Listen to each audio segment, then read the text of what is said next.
Olá, o meu nome é César Pereira, eu sou o diretor do CIARB Brasil Branch e eu dou a todos e a todas as boas-vindas a mais um episódio do Momento CIARB Brasil. Essa é uma iniciativa feita em parceria com o canal Arbitragem e que tem o patrocínio de F. Bonassa Advogados.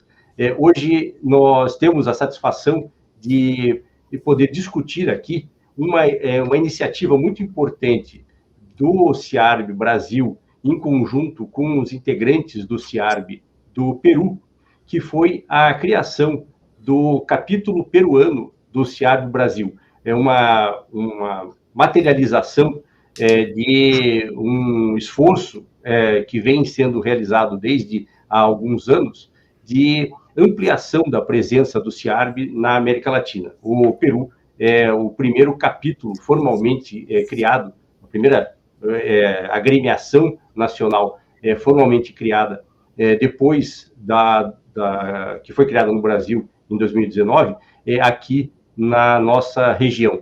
E essa iniciativa contou, em grande medida, com a colaboração da Câmara de Comércio de Lima, através, especialmente, da sua secretária-geral, Marianela Ventura. E para essa discussão sobre a integração Brasil-Peru no setor de resolução de disputas, nós temos aqui conosco dois grandes especialistas, que são a doutora Marianela Ventura, secretária-geral da Câmara de Comércio de Lima, e o doutor Eric Franco, que é diretor jurídico da ENDE Peru e um grande especialista em resolução de disputas. Eu agradeço muito, Marianela e Eric, a presença de vocês e o fato de vocês estarem aqui compartilhando o seu tempo tão escasso conosco. E antes de passar as perguntas que eu gostaria de cobrir com vocês aqui hoje, eu só gostaria de fazer muito brevemente uma apresentação dos dois, ainda que sejam muito conhecidos. A Marianela Ventura é member do CIARB, é secretária-geral do Centro de Arbitragem da Câmara de Comércio de Lima, como eu já comentei, é advogada com 15 anos de experiência em arbitragem, litígios em geral e solução de controvérsias em nível doméstico e internacional no Peru. Ela cursou os seus estudos de Direito na Universidade degli Studi de Pavia, na Itália, e depois revalidou esse título na Pontifícia Universidade Católica do Peru. Obteve seu LLM com especialização em arbitragem comercial pela Stockholm University, na Suécia, que até recentemente, eu acho, completou, acho que 20 anos, não foi? Do seu programa de pós-graduação, foi uma grande festa lá em Estocolmo. A Marianela iniciou a sua carreira profissional em Milão, onde trabalhou no estúdio Carnelutti, Studio Legale Associato e Simmons Simmons LLP. E em Lima, ela vem trabalhando como... Aliás, ela trabalhou como secretária arbitral na CCL e como associada do escritório Osterling. E o Eric Franco é fellow do CIARB, é presidente do capítulo peruano do CIARB Brasil, e vem trabalhando já há bastante tempo em projetos de construção e engenharia e em litígios relacionados com esse tema na América Latina, na Europa e na Ásia, como advogado interno, in-house counsel, dos proprietários das obras e também para os empreiteiros internacionais. Também atuou como advogado externo, como árbitro, como membro de dispute boards e como legal expert, né, como perito jurídico em arbitragens. Ele atualmente é um expert em resolução de disputas em nível global para o grupo ENDE e diretor jurídico da ENDE no Peru, como eu mencionei. Ele frequentemente é indicado como árbitro, como dispute board member e atua como expert em litígios internacionais. É professor de Direito da Construção e de Resolução de Disputas no Peru, é professor visitante no King's College de Londres, na Universidade de Los Angeles, no Chile, e na Universidade Austral da Argentina. E eu diria que é um dos especialistas peruanos mais conhecidos no Brasil. É um palestrante muito frequente em eventos no Brasil e estará aqui no Brasil na São Paulo Arbitration Week de 2023. Muito bem, Eric e Marianela, mais uma vez, obrigado pela presença de vocês aqui. E eu gostaria de começar essa nossa conversa com o Eric, comentando o seguinte: nós, através do CIARB Brasil, nós iniciamos uma parceria com os nossos colegas peruanos, especialmente desde 2021, por meio da CCL, né, representada aqui pela Marianela. Nós aproveitamos a pandemia, esse foi um dos bons aspectos da pandemia, para poder ter mais dessa integração com os nossos colegas peruanos. E nós percebemos que o Peru acolheu o CIARB com muito entusiasmo, logo passou a ter um número muito expressivo de integrantes e agora, recentemente, criou seu próprio capítulo do CIARB. Na sua opinião, Eric, quais são os atrativos do CIARB para a comunidade arbitral peruana? Muchas gracias, César. Estamos muy felices de poder estar compartiendo este espacio y también de poder estar impulsando CIARB en el Perú. Brasil nos ha permitido dar el impulso que necesitábamos para poder empezar a trabajar con CIARB, y creo que eso es algo que la comunidad peruana está valorando mucho, porque en arbitraje, como vamos a comentar un poco más adelante, Perú tiene mucha experiencia en arbitraje local, sobre todo, y bueno, hay una práctica importante de arbitraje internacional también, pero el grueso de la práctica es local. Con lo cual, CIARB trae una oportunidad muy interesante de capacitación en arbitraje internacional, en estándares internacionales y también en arbitrajes en inglés, lo cual expande el conocimiento de la práctica nacional, y creo que es algo que se requiere en formatos cortos. O sea, hay cursos de capacitación, sobre todo de mediana duración o larga duración, pero no hay tanta oferta en cursos cortos que tengan un contenido académico y que permiten tener una aplicación práctica del derecho arbitral que te lleve inclusive a una certificación que sea reconocida a nivel internacional, ya sea como fellow, digamos, para certificar lo que uno conoce, para poder hacer un laudo que sea revisado por un panel internacional y que dé una certificación del conocimiento. Además, CIARB, como un network internacional a nivel mundial, presenta un atractivo muy interesante por la gran amplitud que tiene este network, y practicantes con un alto nivel y certificación también acreditada a nivel mundial. Así que creo que esas son las dos principales focos de interés, y la comunidad peruana lo ha recibido con mucho entusiasmo y rápidamente está ganando el interés de la comunidad local.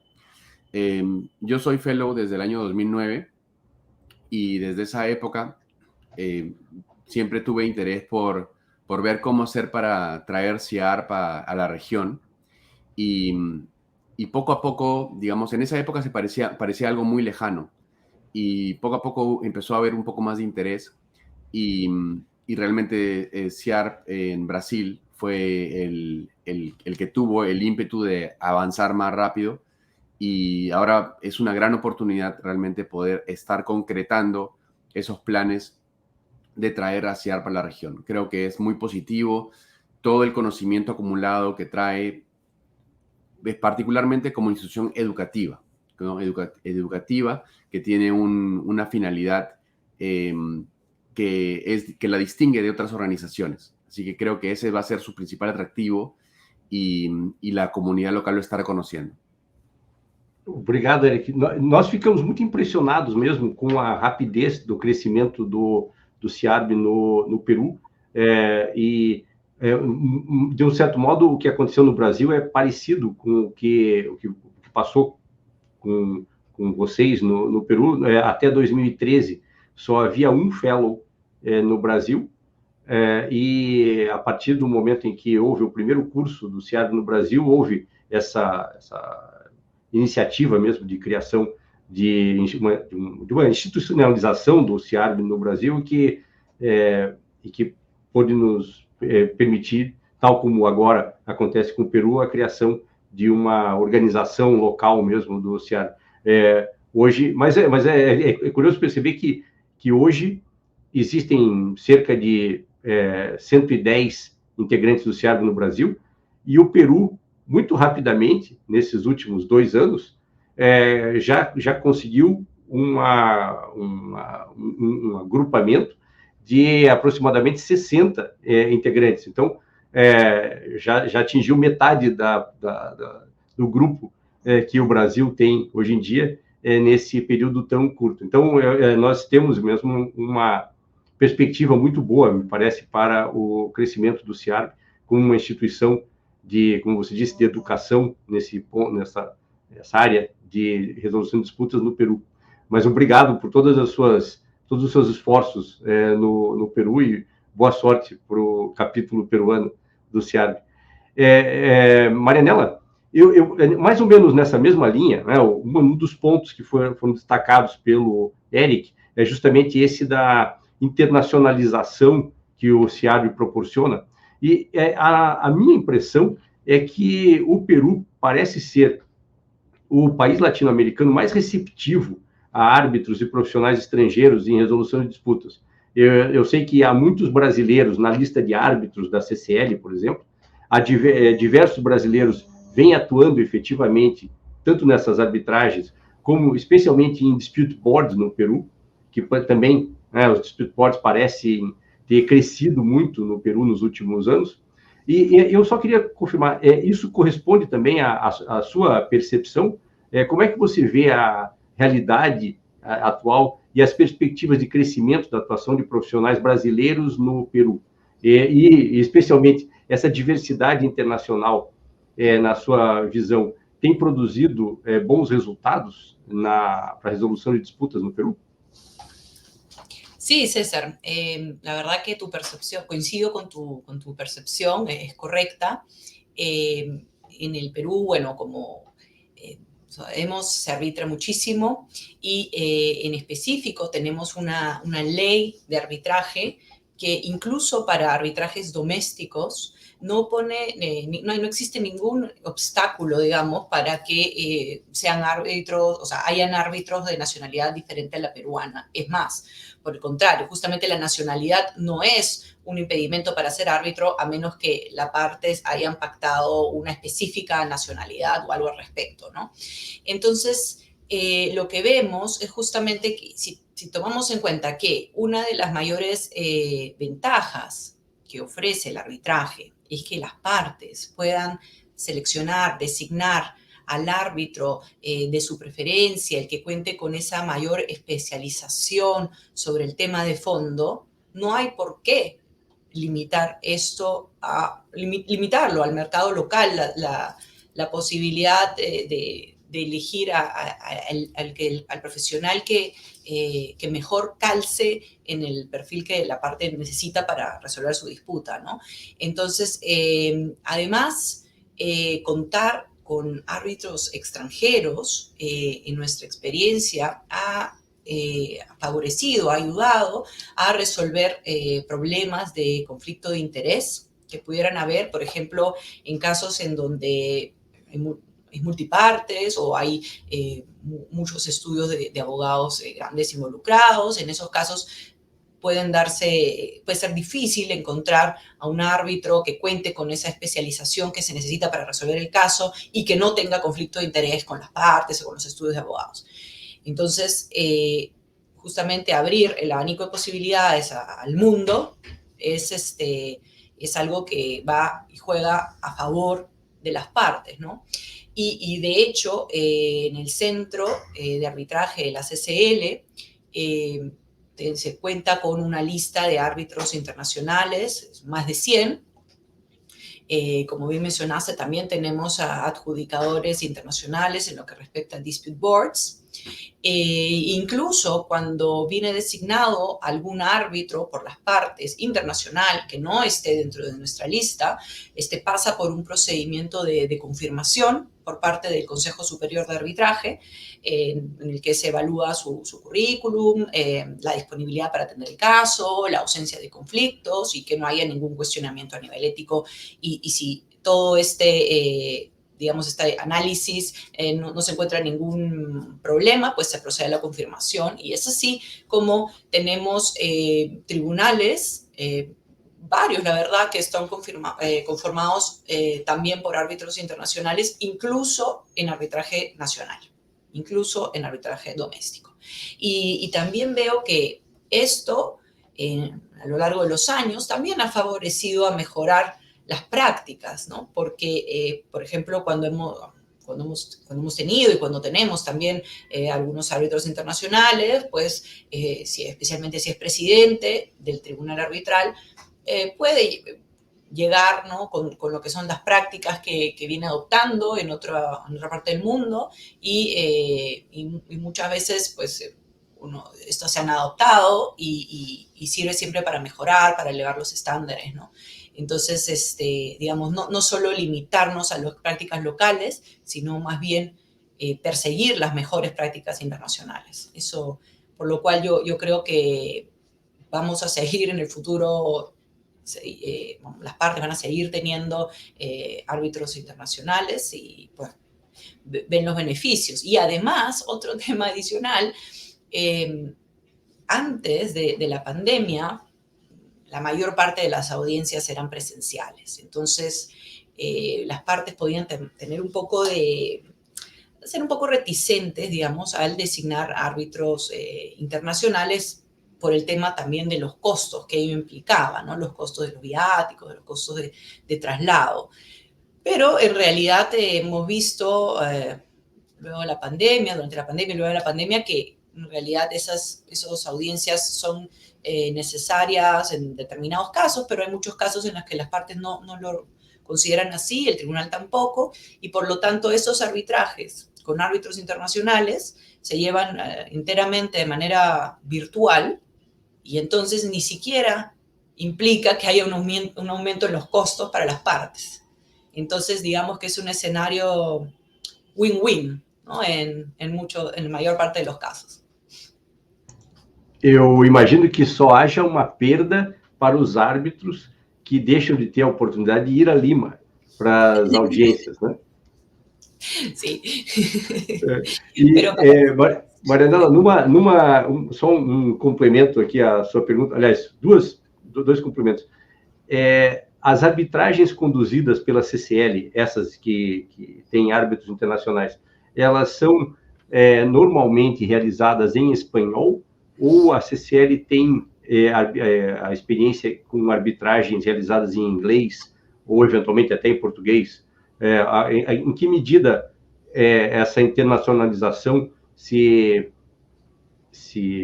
reflete também no idioma da arbitragem e na lei aplicável? Sí, hemos tenido, la gran mayoría en realidad son en español, pero sí tenemos también casos que son tramitados en otros idiomas, especialmente en el inglés. Sí. Y así que sí, podemos ver, y también la mayor parte de las veces la ley aplicable es la ley peruana, pero no es solo esa, ¿no? Entonces, no hay inconveniente. E uma outra questão, você comentou que nas arbitragens domésticas, mesmo nas arbitragens domésticas, os árbitros podem ser estrangeiros, né? E depois eu quero lhe fazer uma pergunta sobre a arbitragem nos contratos com o Estado, né, nos contratos administrativos, mas nesses casos específicos em que em que o Estado peruano está envolvido, há necessidade de os árbitros serem peruanos, ou mesmo nesses casos os árbitros poderiam ser estrangeiros? Para esos casos, bueno, hay distinciones, ¿no? Según quién es la parte que designa el árbitro, si es la parte de la entidad del Estado o si es la parte privada, ¿no? Entonces, para muchos de esos casos hay una normativa local que aplica, que exige, digamos, que el árbitro sea designado de un registro nacional de árbitros que maneja el organismo supervisor de contrataciones del Estado. Entonces, y para estar inscrito en este registro, hay que contar con determinados requisitos de conocimiento de la ley de contrataciones del Estado, del derecho administrativo peruano, y luego superar una prueba de aptitud, entonces, y una entrevista. Entonces, posteriormente a ello, se llega a acceder a este Registro Nacional de Árbitros y hasta donde yo sé, por lo menos los árbitros que además de estar en ese registro, están en el registro de árbitros de la CCL, son todos peruanos. Entonces, hay este requerimiento. El privado sí tiene mayor libertad, mayor flexibilidad. Sin embargo, por la materia que se discute, lo que veo es que en la práctica, en estos casos de contrataciones, las partes suelen designar a árbitros nacionales. Muito bem. Era o que eu imaginava mesmo, era a informação que eu tinha, mas é muito interessante. Até algo para se discutir, eventualmente, a possibilidade de árbitros estrangeiros se submeterem a todo esse procedimento de certificação pela OSCE e, eventualmente, passarem a integrar também esse registro. Mas obrigado. Eric, voltando ao tema do capítulo peruano do CIARB, eu imagino que haja muitos planos que vocês estejam discutindo aí localmente para o futuro próximo. Existem já algumas ideias concretas ou linhas de atuação para o CIARB no Peru? O que você acha que seriam os principais temas em que o CIARB poderia contribuir para o desenvolvimento da resolução de disputas no Perú? Sí, César. Lo primero es que, digamos, la principal ventaja de CIARP es que ya tiene una malla curricular y una oferta de productos de capacitación lista, que la usa a nivel mundial. Entonces, los principales son los cursos para ser miembro y los cursos para ser fellow. Y esos cursos, la idea es poderlos ofrecer más en el mercado peruano. El año pasado se hizo el primer curso para member, que tuvo una gran asistencia en el Perú, y de ahí salieron varios de los members peruanos.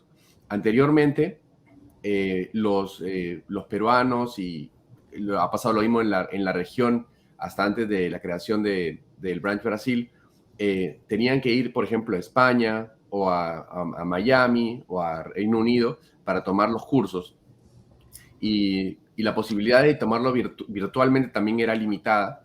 Entonces, el hecho de que se esté creando el capítulo peruano permite que vaya a haber una mayor flexibilidad para hacer cursos en el Perú, que es algo beneficioso para los peruanos, pero también para los países vecinos. Entonces, la idea es poder usar Perú como una plataforma para mayor flexibilidad para acceder a estos cursos. Hemos tenido el año pasado el de member. La idea sería repetir cursos de member y también empezar a hacer cursos de fellow en el Perú. Y hay otros cursos de otros temas, como hemos conversado entre nosotros, el curso de habilidades y destrezas en la litigación y etcétera, otros cursos, ¿no?, que propone, que fomenta el CIARP, que tiene listos. Eventualmente también se empezará a generar material en español de esos cursos. Actualmente son cursos que se dictan en inglés, y de hecho el que sean en inglés es un atractivo para los que quieren desarrollar una carrera en arbitraje internacional, ¿no? Entonces, simplemente el conocer el vocabulario, el leer los documentos en inglés, va familiarizando con cómo se tratan estos temas en inglés. Entonces, esa es una ventaja de llevarlo en inglés, pero también llevarlo en español eventualmente, porque esto tiene que pasar por muchos filtros para poder hacerlo. No sé si todo se pueda llegar a hacer en español, pero por lo menos algunos materiales en español va a facilitar que la comunidad arbitral del mundo de habla hispana se acerque a los materiales que tiene CIARP. Por ejemplo, también CIARP tiene una serie de guidelines que son muy usados internacionalmente, se refieren a ellos como soft law, como fuente para establecer criterios de buenas prácticas, y también se podría, difundir para empezar esos guidelines y luego eventualmente pensar también en hacer material en español. Sería interesante. Luego otra gran ventaja que tenemos es poder subirnos en los hombros del Branch Brasil, que ha empezado en el 2019 y que ya viene haciendo muchas cosas. Por ejemplo, este formato de podcast o de entrevistas es algo que ya tiene el CIARP Brasil y que nosotros como capítulo peruano nos beneficiamos de que ya haya algo armado en ese sentido.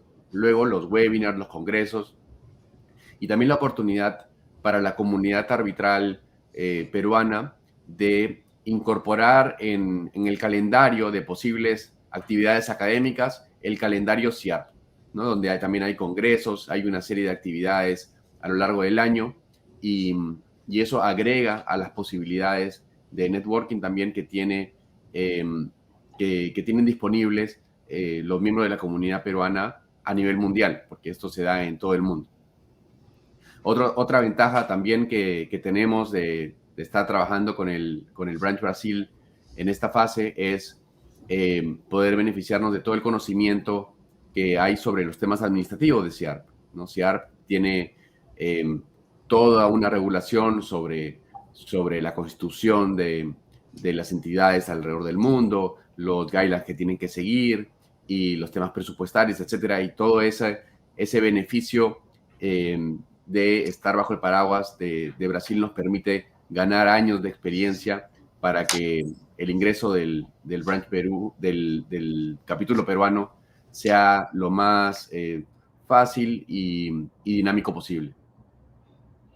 Sem dúvida, eu acho que existe hoje um entusiasmo muito grande com o Peru e com a perspectiva de o capítulo peruano logo se tornar um branch, né, como você comentou, o CIARP se organiza pelo mundo inteiro.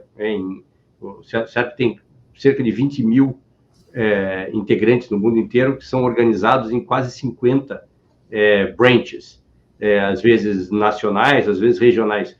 E então a perspectiva de o Peru logo se tornar mais um branch é muito animadora para o CIARB como um todo e é uma satisfação para o CIARB do Brasil poder colaborar nessa iniciativa. E um ponto que você mencionou também muito importante, que é a ideia de que o Peru deve ser uma plataforma para a ampliação do CIARB nos países de língua espanhola na América Latina. E nós já estivemos juntos, inclusive, na Costa Rica, no ano passado, justamente desenvolvendo a presença do CIARB lá, e certamente a partir de agora, a partir dessa parceria com o Peru, nós vamos poder fazer isso de modo, nós juntos podemos fazer isso de modo muito mais eficiente na região como um todo. Eu só queria comentar que o CIARB Brasil vai estar em novembro em Angola, para realizar também, para ministrar cursos de arbitragem, etc. E vários desses cursos vão ser traduzidos do inglês para o português, para essas iniciativas em Angola. E faz parte mesmo dos projetos do CIARB que eles estejam cada vez mais disponíveis em espanhol. E eu acho que essa é um grande objetivo, poder compartilhar com a comunidade local, mesmo em língua local, né, em espanhol, em português, esse conhecimento acumulado pelo CIARB ao longo de tanto tempo. Né? O CIARB é uma instituição que foi criada em 1915, né, e se desenvolveu já muito nesse período todo. Então, poder levar isso em idioma local é muito importante mesmo. E, Marianela, eu queria voltar para o tema dos contratos administrativos, dos contratos com o Estado. O Peru é muito conhecido pelo sistema de arbitragem obrigatória nos contratos administrativos. Que, até onde eu sei, essa é uma previsão que existe na lei desde 1998 e que certamente levou a um aumento muito grande do mercado peruano de arbitragem doméstica, né? Em todos os aspectos, né? Tudo aquilo que tem a ver com o mercado de arbitragem. Depois de 25 anos de funcionamento desse sistema, qual é o balanço dele, na sua opinião? Existem movimentos no sentido de alterá-lo? Ou, na sua opinião, o sistema deve continuar sem modificações no futuro próximo?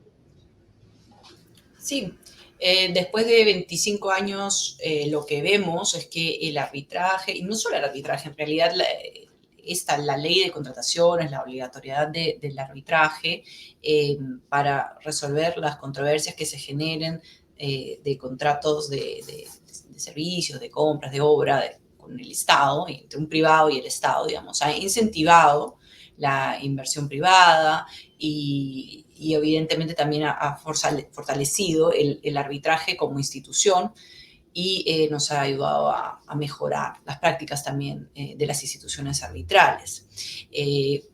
Gran parte de nuestra práctica del arbitraje, de arbitrar mucho en Perú, es también gracias a eso, digamos, por ejemplo, de los arbitrajes que tenemos en el centro, un buen número, una parte muy importante también es de nuestros arbitrajes en tema de contratación pública. Y, digamos, yo creo que el sistema es bueno.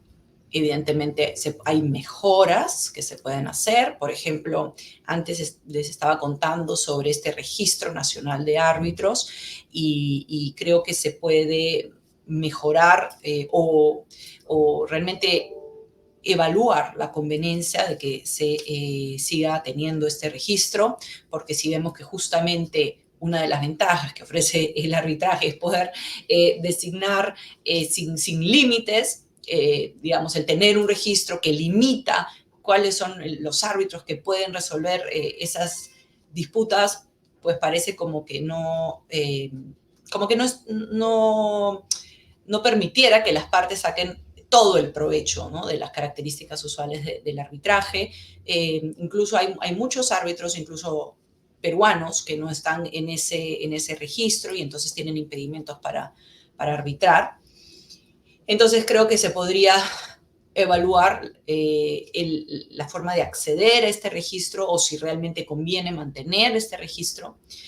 De la misma manera, en Perú lo que tenemos en los últimos tiempos es una proliferación de centros de arbitraje y ese es también un problema porque sí sería oportuno que el OCE o algún organismo pueda calificar, no digo una supervisión, una injerencia en el trabajo que desempeñan los centros de arbitraje, pero sí calificar los centros para que puedan realmente tenerse un número de centros que ofrezcan un servicio al nivel del que los usuarios merecen, ¿no? Entonces, que puede ser verificado con una serie de requisitos, que tengan un mínimo de antigüedad o que de todas maneras tengan un reglamento que sea fácilmente accesible, que haya mucha transparencia respecto a la gobernanza de ese centro de arbitraje y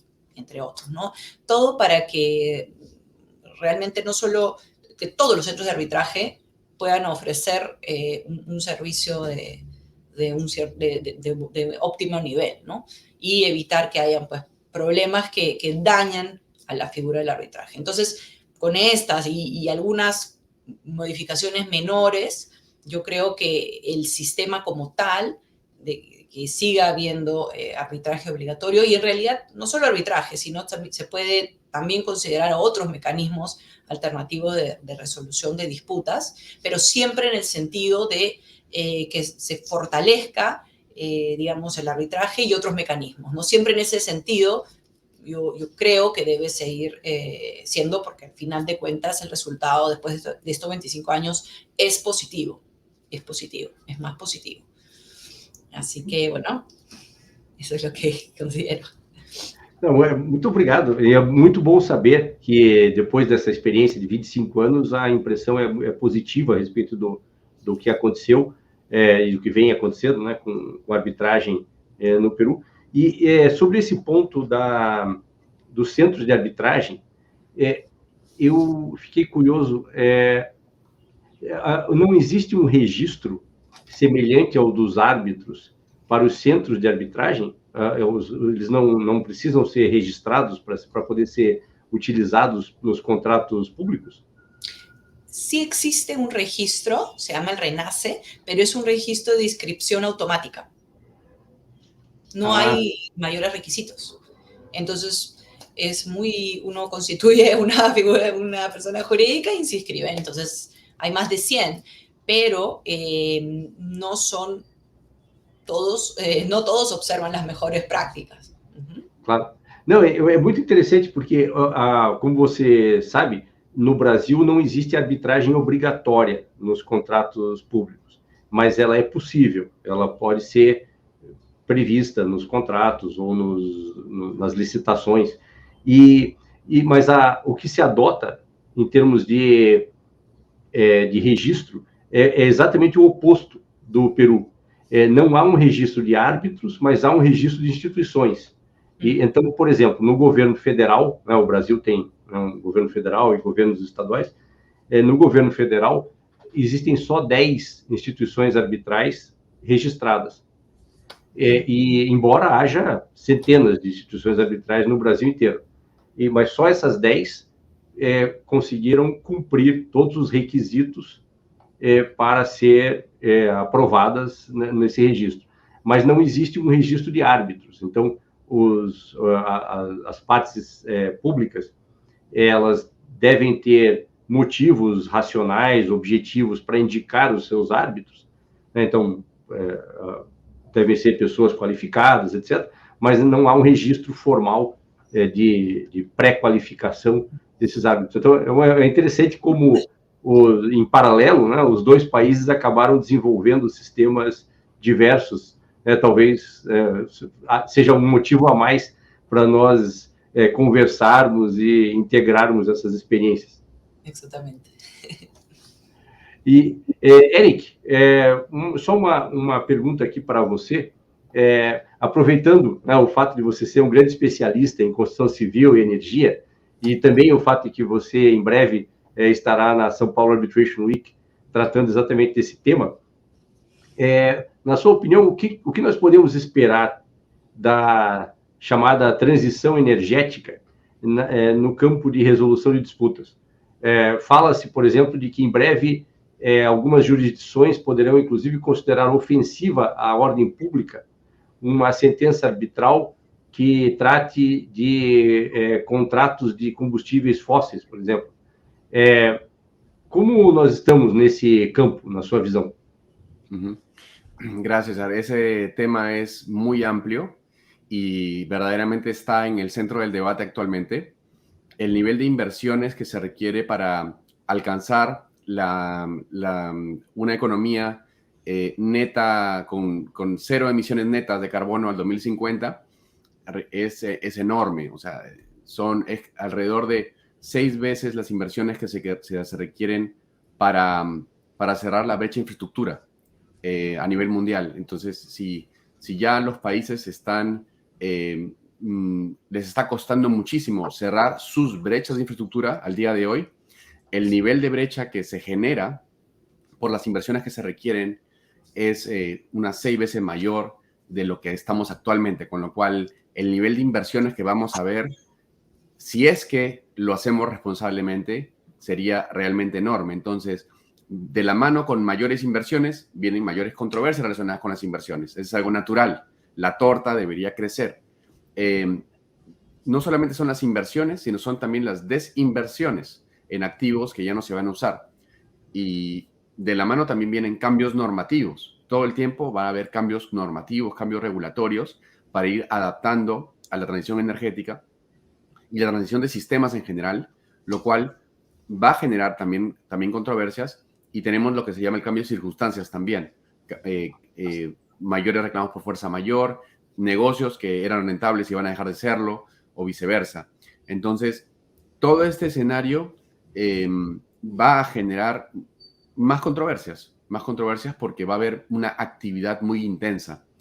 Entonces, parte de las discusiones que están en el punto medular es cómo promover estas inversiones en un escenario donde hay, por ejemplo, mucho cuestionamiento del arbitraje de inversión, donde se discute cuál es el foro adecuado para llevar estas controversias a su resolución, si es que los centros arbitrarios locales son correctos o las cortes locales son correctas, si se deberían generar tribunales internacionales, y ya se usan los tribunales internacionales que hay disponibles.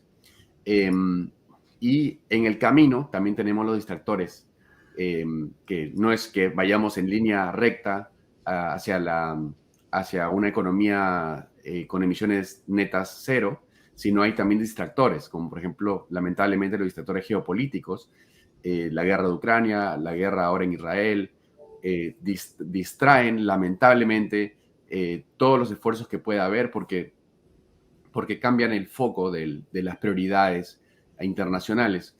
En algunos casos, si se ve solamente para el tema energético, es positivo porque genera una presión para tener mayor autonomía. Por ejemplo, hay un avance en inversiones en renovables para depender menos de combustibles fósiles, pero en muchos otros sentidos es perjudicial también, ¿no? Y bueno, de la mano con el populismo también, que es una realidad lamentable a nivel mundial y que también distrae estos esfuerzos. ICC sacó un reporte sobre controversias en cambio climático y fue justamente antes de la pandemia, y lo que se ve es que el arbitraje tiene un rol que jugar. Hay una serie de controversias que no van a ser adecuadas para arbitraje, sino van a ser más adecuadas para cortes, y los mecanismos ADR, en la medida en que va a haber tantas controversias, también van a jugar un rol muy importante, ¿no? Por ejemplo, los dispute boards. Y en realidad no es que sean temas nuevos, propiamente dicho, sino son temas clásicos de arbitraje, de procedimiento, y temas sustanciales también. Son los temas clásicos, pero ahora vistos en un nuevo contexto y con una cantidad diferente en cuanto a volumen. Entonces, eso es lo que presenta como contexto esta gran discusión sobre cómo está preparado el sistema de resolución de controversias para hacer frente a estos temas. Y eso es parte de lo que se debate, y es un debate muy, muy rico. E obrigado, Eric. Eu fiquei com uma curiosidade aqui. Na sua opinião, o mercado já se prepara para essas possíveis controvérsias em termos de elaboração contratual? Você vê, por exemplo, você comentou a respeito de invocação de força maior. Em grande medida, essas coisas dependem do que as partes inserem nos seus contratos, né? E na medida em que essa evolução seja previsível, né, como de um certo modo ela né, todas as coisas que você comentou são coisas que nós podemos já prever que vão passar a ser objeto de discussão, ou talvez até já sejam em alguma medida. Isso tem levado, na sua visão, a um cuidado maior das partes na elaboração dos seus contratos, né, para que alguns desses temas já sejam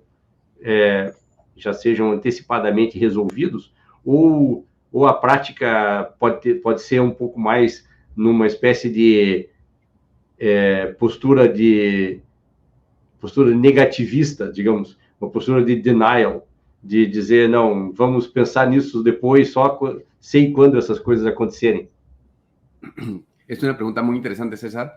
Y yo creo que como mercado, el avance de los contratos no está yendo al mismo nivel que el avance en los mecanismos ADR o el mecanismo de resolución de controversias. En los contratos, lo que se ve es que cada vez los contratos son más complejos. Más complejos. La cláusula de fuerza mayor incorpora más supuestos que no se incorporaban hace 3, 5 años. Y la cláusula ESG, ¿no? De responsabilidad social, responsabilidad ambiental, etcétera, hay una serie de estándares que se empiezan a aplicar y empiezan a hacer que sea más compleja la red de obligaciones que asumen las empresas, los constructores, todos, con lo cual se abren frentes para controversias. Entonces, el contrato se va volviendo más complejo, va habiendo más posibilidades de controversias y, por otro lado, las cláusulas de ADR se mantienen más, o sea, van un poco más lento en cuanto a prever que puede haber controversias y qué hacer al respecto. Creo que hay una tendencia importante con el uso de dispute boards y el uso de expertos. Creo que también después del COVID ha aumentado el interés de las partes por hacer transacciones extrajudiciales, o sea, por evitar controversias, y están más abiertas a ver cómo evitar las controversias, pero no necesariamente lo están reflejando en los contratos. En algunos casos sí, pero creo que en agregado no tanto. Creo que estamos usando cláusulas similares a las que siempre hemos usado, con contratos que están cambiando sustancialmente. Muito bem, obrigado. Marianela e Eric, nós estamos chegando aqui mais ou menos ao final desse nosso período aqui, desse nosso tempo. E eu só para um comentário final de vocês, eu só queria destacar que este nosso episódio aqui do Momento CIARB Brasil foi propositalmente bilíngue, né, em português e espanhol, como uma espécie de ilustração da proximidade cultural entre o Brasil e o Peru e das perspectivas aqui de cada vez maior integração entre as comunidades arbitrais do Peru e do Brasil. Com a criação do capítulo peruano do CIARB e com uma parceria cada vez maior entre o CIARB e a CCL no Peru, nós temos uma espécie de plataforma institucional para criar cada vez mais oportunidades de integração. Só como uma espécie de mensagem final, o que vocês esperam que nós possamos trazer de novidades juntos para as comunidades arbitrais do Peru e do Brasil com essa colaboração? Marianela, se você quiser começar, por favor. Sí. Bueno, fortalecer, evidentemente, el intercambio que pueden haber entre los practicantes de arbitraje de Perú y de Brasil, los cursos, o sea, toda esa actividad de docencia de la que ha comentado Eric, y que es acercarla a Perú y a los otros países de la región, algunos en español y otros en inglés. Y eso va a ser espectacular para nosotros. Yo, por mi experiencia fuera de Perú, conocía perfectamente el Chartered Institute of Arbitrators y el valor y la seriedad de esta institución. Es por eso que cuando hace unos años comenzamos a tener este acercamiento, pues me pareció magnífico que también pudiera haber un capítulo peruano, ¿no? Y mira, ya sin ir más allá, ¿no? Estos encuentros, esta misma conversación que hemos tenido esta mañana, este ejercicio de compartir conocimientos, cómo funciona en Brasil, cómo funciona en Perú, nos ayuda sin duda a mejorar las prácticas, ¿no? Este ejercicio de una experiencia comparada. Eso es lo que creo que nos puede ganar más en networking y es realmente algo maravilloso para nosotros. Gracias. Eric. Sí, César, por mi parte, como tú has señalado, hay muchas similitudes en lo cultural entre Perú y Brasil. América Latina está dividida por el Amazonas y los Andes, y las distancias son largas, ¿no? A pesar de que la logística para el transporte y la integración es difícil, a pesar de que las diferencias culturales no son significativas. O sea, deberíamos ser una región mucho más unida. Y si comparamos solamente Perú y Brasil, es curioso, la integración. Perú tiene una posición también estratégica para el mercado asiático, para Brasil, y Brasil tiene muchos recursos que hacen una sinergia muy buena con Perú, solamente comparando estos dos países, ¿no? En cuanto a arbitraje y ADR, diría que Brasil es un mercado mucho más grande que el Perú, obviamente. El Brasil es un mercado enorme, y creo que Perú puede aprender mucho de eso. La casuística que tiene Brasil lidiando con proyectos importantes, con controversias complejas, es muy valiosa para la práctica, para la comunidad arbitral peruana, y creo que eso es algo que podemos beneficiarnos mucho.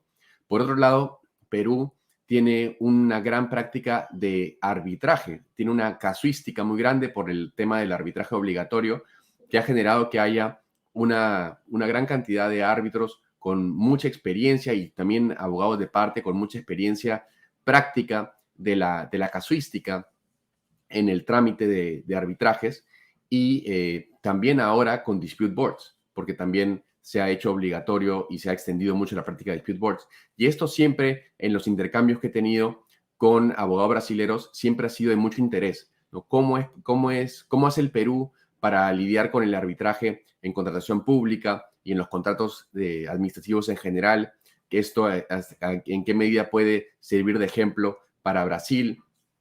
Y también en dispute boards, desde hace más de 10 años, vengo intercambiando ideas con abogados brasileños sobre cómo fomentar los dispute boards en Brasil, y la experiencia de Perú ha servido también como inspiración para que lo tomen como modelo de entidades públicas, incluyendo la Contraloría Brasilera, que es el Tribunal de Cuentas, que es una de las principales preocupaciones que hay tanto en Brasil como acá en Perú, ¿no? Entonces, creo que en verdad hay muchísimos temas de fondo relevantes que podemos beneficiarnos mutuamente con el intercambio de información, ideas, aproximación y buenas prácticas. Excelente, Eric, Marianela. Foi uma conversa muito produtiva, muito rica, e certamente desta conversa sairão muitos projetos comuns que nós poderíamos desenvolver através do CIARB, através da CCL, através do capítulo peruano agora do CIARB Brasil. Eu agradeço mais uma vez a vocês dois, Marianela e Eric, por terem compartilhado conosco o seu conhecimento, por terem dedicado esse tempo a estar aqui conosco, com toda a audiência do canal Arbitragem. E, para encerrar, eu mais uma vez agradeço ao canal Arbitragem essa parceria com o CIARB Brasil, agradeço a Bonassa Advogados pelo patrocínio deste programa, e convido a todos e a todas para continuar seguindo esse programa e seguindo as atividades do CIARB Brasil daqui em diante. Muito obrigado e até a próxima.